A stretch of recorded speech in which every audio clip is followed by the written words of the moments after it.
ሰላም የፕሮግራም ተከታታዮች ዛሬ ደግሞ ይዤላችሁ የቀረብኩት ምንድነው እንደምታዩዋቸው ፍየሎች በተለያየ ምክንያት የቀንድ ስብራት የእግር ስብራት ይገጥማቸዋል።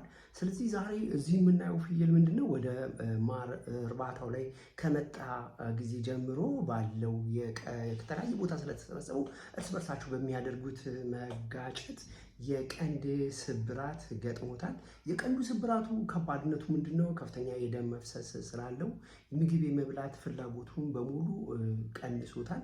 ሰውነቱም ከስቷል። እንደምታዩት ወዲያው ነው ያነሳሁት። ስለዚህ እንደዚህ አይነት ነገር እንዳይከሰት የመጀመሪያ እንስሶችን ቶሎ በደንብ ማየት ምንድነው የሚፈልጉት እንስሶች እያል መከታተል አለብን። በተለይ ከተለያየ አካባቢ ላይ እንስሶች በሚመጡበት ወቅት የአንድ አካባቢ ስላልሆኑ ጉልበተኛነታቸውን ለመግለጽ እርስ በርስ በሚያደርጉት ጸብ የቀንድ ስብራት የእግር ስብራት እንደዚህ ያለ ነገሮች ይገጥሟቸዋል። ይሄ ደግሞ በፋርማችን ውስጥ ከፍተኛ የሆነ ሞት፣ ቁስል፣ ድካም፣ በሽተኞች እንዲከሰቱና አቅማቸው የደከመ የምግብ ፍላጎት የሌላቸው ፍየሎች እንዲኖሩ ስለሚያደርግ ሁልጊዜ መከታተል መቻል አለብን። ስለዚህ ይህ ፍየል እንደዚህ ከሆነ ይህ ፍየል ለብቻ ለይተን በተለየ አካባቢ በማድረግ የመጀመሪያው ቁስሉን ማከም ነው። ከዚህ ላይ ምንድን ነው የምናደርገው? የመጀመሪያው ቁስሉን ማጽዳት፣ በንጹህ ውሃ አካባቢውን በሳሙና ካረግን በኋላ ካጸዳንለት በኋላ አዮዲን በደንብ መቀባት። በተለይ እዚህ ላይ የደም መፍሰሱ በጣም የሚቀጥል ከሆነ ቫይታሚን ኬ መስጠት አለብን። ቫይታሚን ኬ ምንድነው ጥቅሙ? የደም መርጋት እንዲመጣ ያደርጋል። ደሙ እንዲረጋና ፍሰቱ እንዲቋረጥ ያደርጋል። ስለዚህ ያን አካባቢ ቀንዱ የተሰበረበትን ካወለኩት በኋላ አሁን ለፕራክቲክስ ለመጡት ተማሪዎቼ እያስረዳኝ ስለሆነ ይህንን ምንድነው የምናደርገው? በፋሻ በደንብ እናጸዳለን። ያን ካጸዳን በኋላ አንቲቢዮቲክስ ኦክሲቴትራሳይክሊን ስፕሬዎች አሉ፣ ወይም ደግሞ እሱ ከሌለን እንደ ኦክሲቴትራሳይክሊን እንደ አሞክሳሲሊን ያሉ ፓውደሮችን ቁስሉ ላይ በመነስነስ ያን አካባቢ በማጽናትና ዝንቦች እዛ አካባቢ ላይ እንዳይመጡ በማድረግ እንስሳውን ለብቻው ገለል አድርገን በኢነርጂ በጣም የበለጸጉ በካልሽየም፣ በፎስፈረስ፣ በማግኔዥየም፣ በሴሌኒየም የበለጸጉ ምግቦችን ለዚህ ፍየል መስጠት። ከዛ በኋላ ፍየሉ ምን ይሆናል? ለሚቀጥሉት የተወሰነ ቀን አንቲቢዮቲኮችን እንሰጠዋለን፣ ቫይታሚኖችን እንሰጠዋለን፣ ቁስሉን እናጸዳለታለን፣ ክትትል እናደርጋለን። ይህን ክትትል ስናደርግ እንስሳው ምን ይሆናል? ወደ ነበረበት ሁኔታ ይመጣል። ልክ በዚህ መሃል ደግሞ ምን እናደርጋለን? አሁንም ለእንስሳው የምግብ ፍላጎቱ በጣም ስለተወረደ ቫይታሚኖችን መስጠት አለብን። ቫይታሚኖች ጥቅማቸው ምንድነው? የተለያየ ጥቅም አላቸው። አንዳንድ ቫይታሚኖች የምግብ ውህደትን ያፋጥናሉ። አንዳንድ ቫይታሚኖች ካርቦሃይድሬት፣ ቫይታሚን በደንብ አላቸው። ስለዚህ ሰውነቱ ወደ ነበረበት እንዲመለስና የምግብ ፍላጎቱ እንዲመጣ ያደርጋሉ። የምግብ ፍላጎቱ ደግሞ ከመጣ ኪሎ በደንብ ይጨምራል። ሰውነቱ ወደ ነበረበት ይስተካከላል።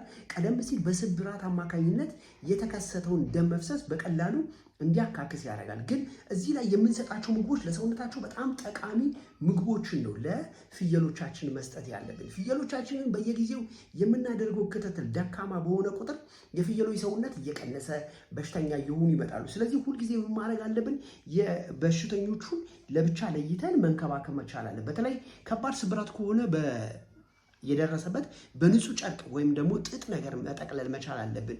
እንዳይሆን ቁስሉን ቅድም እንደነገርኳችሁ በአዮዲን በደንብ ማጽዳት። የእግር ስብራት በእንስሳት ከመራመድ የሚከለክለው ከሆነ ለእንስሳቱ ምን ማድረግ አለብን? ለብቻው ገለል አድርገን ጥሩ መኖች ቅድም እንዳልኳችሁ በደንብ የተሰበረው እግር ደግሞ በቀጥታ ጥሩ የደም ዝውውር እንዲኖረው በፋሻ በደንብ ማሰር አለብን። የተሰበረው አጥንቱ ቀጥ ብሎ የተሰበረው ይሄ ከሆነ ቀጥ አድርገን በፋሻ በቀርካሃ በሸንበቆም ነገር በማሰር በውስጡ ጥሩ የደም ዝውውር እንዲካሄድ ማድረጉ ማየት አለብን። ለምሳሌ ይሄኛው በግ እንደምታዩት እግሩ ምን ሆኗል? በስብሷል። እግሩ ከበሰበሰና ጥፍሮቹ መራመድ ካቃታቸው እየተራመደ መብላት ስለማይችል እሱ ባለበት አካባቢ መኖውን እንሰጠዋለን፣ እናቀርብለታለን። ሕክምና ክትትሉ እንዳለ ይሆናል።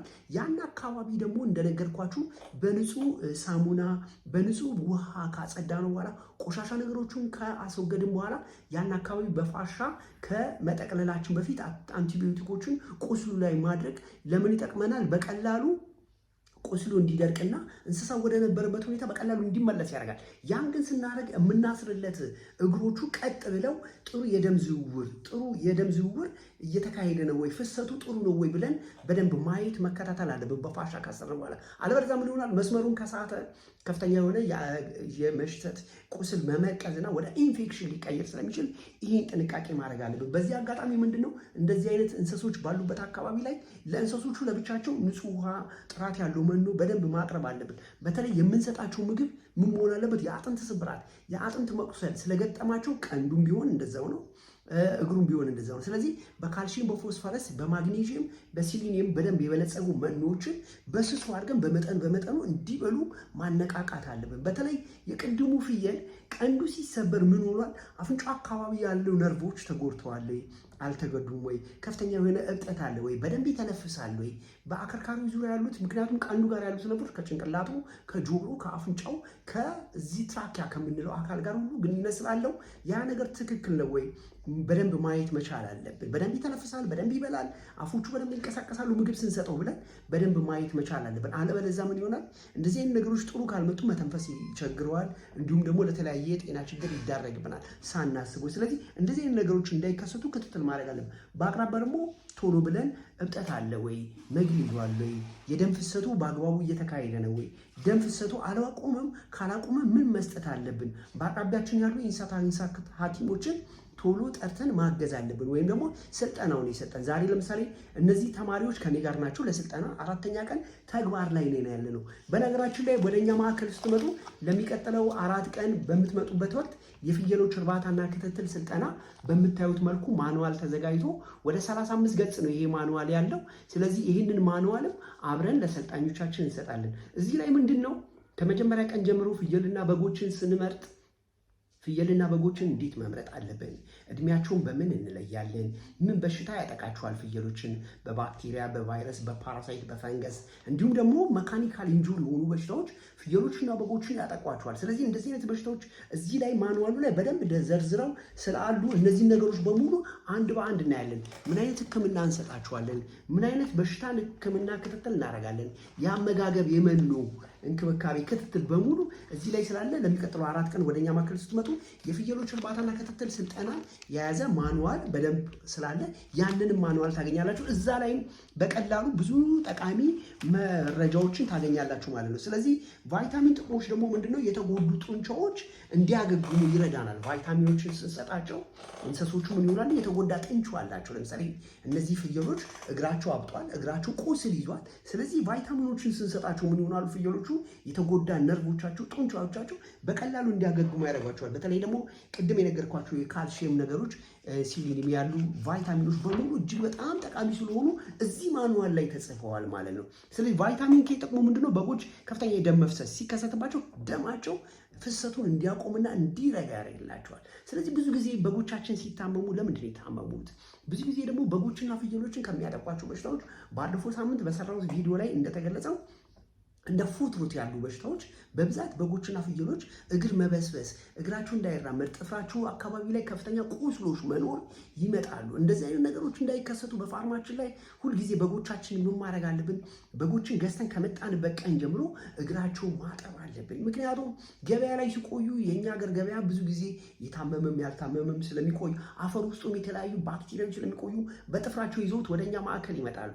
ስለዚህ የታመሙ ካሉ ቶሎ ብለን ያን እግራቸውን በማጽዳት በማጠብ ንጹህ አንቲቢዮቲኮችን በመስጠት አዮዲን በመቀባት ከዚህ ከፉት ሩት በሽታ እንዲጠበቁ ማድረግ አለብን። ንጹዎች ደግሞ ካሉ በንጹህ በሽታ ላይ እናደርጋለን። ነገር ግን እንደዚህ ቀንዳቸው የሚሰበር፣ እግራቸው የሚበሰብስ፣ ታፋቸው የሚነቀል፣ ስብራት የሚገጥማቸው፣ ከፍተኛ የደም ፍሰት በዚህ በስብራት አማካኝነት የሚገጥማቸው በጎችና ፍየሎች ካሉ እነሱን ለብቻ ገለል አድርገን ለብቻቸው አመጋገብን መስጠትና መከታተል መቻል አለብን። አለበለዚያ ምን ይሆናሉ? ፍየሎቻችን ሰውነታቸው ይከሳል። ሰውነታቸው ሲከሳ ምግብ የመብላት ፍላጎታቸው ይወርዳል። ምግብ የመብላት ፍላጎታቸው ደግሞ ከወረደ ሰውነታቸው ምን ይሆናል? ይቀንሳል። ለሞት ይዳረጋሉ። ለሞት ሲዳረጉ ደግሞ እርባታ ላይ የገባ ነው ፍላጎቱ ኖሮን ስለሆነ ቶሎ ሲሞቱብን ምን ይሆናሉ? ፍላጎታችን በሙሉ ይሞታል። ስራውን እንጠለዋለን። ይህ እንዳይሆን ምን መሆን አለበት? ቶሎ ብለን ፍየሎች በተለያየ ምክንያት እንደዚህ አይነት ችግር ይገጥማቸዋል። ግን በአቅራቢያችን ካለ ለእንስሳት ሐኪም ቶሎ መንገር፣ እገዛ እንዲደረግልን ማድረግ፣ ካልሆነም ደግሞ እኔ ጋር ደውላችሁ መጠየቅ። አንዳንድ ጊዜ ምን ይሆናል? ሳናስበው ገበያ ላይ የገዛናቸው እንስሶች ቶሎ ለሞት ይዳረጋሉ። እነዚህ እንስሶች ከስብራት ውጭ በምግብ ብክለት ይሞታሉ። ምግብን በብዛት አብልቶ በመብላት ይሞታሉ። በምግብ መበላሸት ይሞታሉ። በሚጣሉበት ጊዜ ቶሎ ሕክምና ካላገኙ እግሮቻቸው ይበሰብሳሉ። እግሮቻቸው ሲበሰብሱ ለተለያየ ሰከንደሪ ኢንፌክሽን ይጋለጣሉ። ስለዚህ ፍየሎቻችን እርባታ ስንሰራ የተወሰኑ መድኃኒቶች በአቅራቢያችን ሊኖሩን ይገባሉ። ለኛ ማዕከል ላይ ለበስልጠና ለሚመጡ ሰዎች ምን አይነት መድኃኒቶችን ነው መያዝ ያለብን? ምን አይነት ጠቃሚ አንቲሄልሚንቲኮችን ነው መስጠት ያለብን? ፍየሎቻችንን በአንድ እርባታ ላይ ስናረባቸው በየስንት ጊዜው ጥፍራቸውን መቁረጥ አለብን። ፉትሩት የምንለው በሽታ እንዳይከሰት ምን ማድረግ አለብን? ለምሳሌ ያየናቸው ፍየሎች ያነክሳሉ። ለምንድን ነው እንደዛ ደም ብቻ ፈሷቸው ማነከስ የጀመሩት? ሲያነክሱ ምግብ አይበሉም። ሲያነክሱ ሰውነታቸው ይቀንሳል። ሲያነክሱ የኛ ገንዘብን ነው እያጣ ነው የምንሄደው። ይሄ እንዳይሆን ከመጀመሪያ ቀን ጀምሮ ከገቡበት ጀምሮ የሚያነክስ ካለ ምን አይነት ሕክምና መስጠት አለብኝ?